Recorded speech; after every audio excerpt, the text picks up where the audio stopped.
A wave out of Iowa. He is now second in the average of all of the New Hampshire polls. Donald Trump still holds a commanding lead, and Ted Cruz is in third position. Behind them are the governors, Kasich, Bush, and Christie. So who will be left standing after Tuesday night? Let's talk to our political panel today. Pete Snyder, former Republican candidate for Lieutenant Governor of Virginia, also a Fox News contributor, and David Goodfriend, former Deputy Staff Secretary for President Bill Clinton.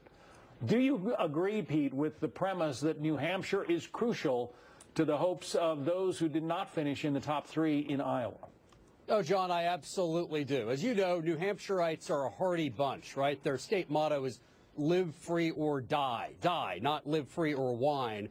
I think the motto for all the governors and the rest of the pack here has got to be beat Marco or die, period. It is on like Donkey Kong based on the rhetoric and the ads coming from Jeb and Christie and Kasich, and that's where the real battle here is. It really doesn't matter if Cruz or Trump win.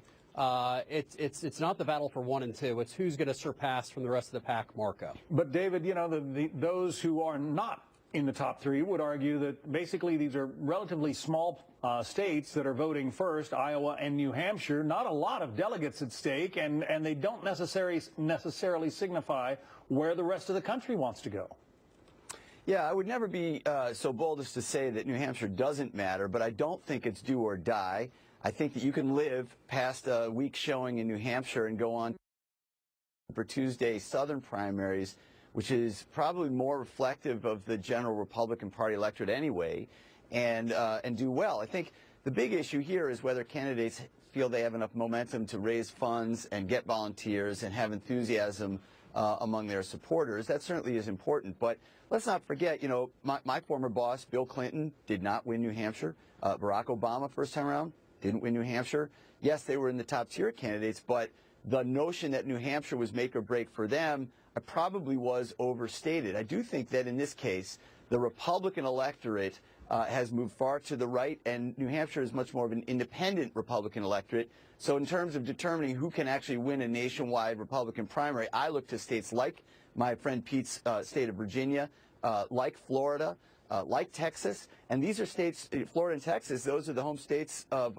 Rubio and Cruz respectively. So I think there's a lot going on after New Hampshire in the Republican primary, and there you can have a weak showing and still live to tell the tale if you're a Republican candidate right now. So, Pete, if your premise that beating Marco Rubio is key for some of these candidates who have not necessarily broken into the top tier, if you're Marco Rubio, I suppose you can expect an awful lot of negative advertising and negative comments in the days ahead of New Hampshire. Oh, absolutely. And Marco has received tons of negative ads against him, attacks from all over the spectrum. But he's going to be, come this debate on Saturday, he's going to be in Ted Cruz's position. All the incoming is going to be coming after him. And look, I agree with my friend David that Virginia is a wonderful state and a perfect reflection of America. But I just don't see the oxygen for Jeb Bush or Chris Christie or John Kasich if they don't get a medal in New Hampshire. Sure, can Jeb Bush limp along to South Carolina and bring his brother in? Absolutely, and that's what he'll do. But there will be no appetite whatsoever for him if he doesn't get a medal here. The stakes are way too high.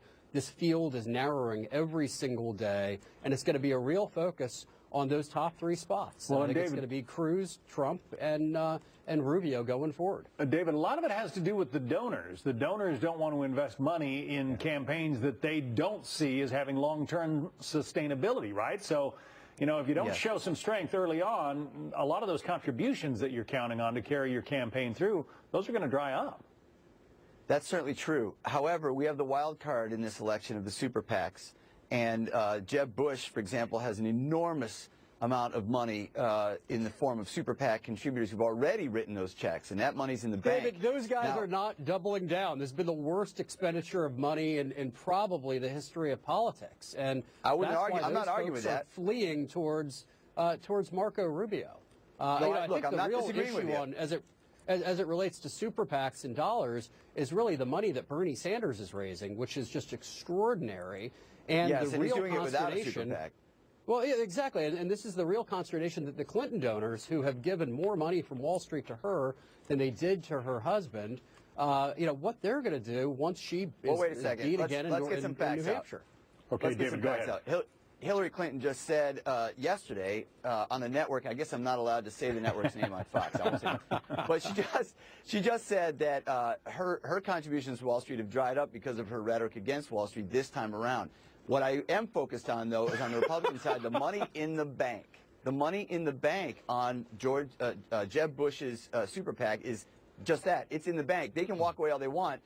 He's got to make a decision, and his super PAC supporters have to make a decision whether they keep soldiering on after New Hampshire, because they do have the resources to do it. Well, and I think you're right in saying David, that if you're betting on Jeb Bush to win the nomination, make that bet any day of the week. It's not going to happen. The appetite isn't there.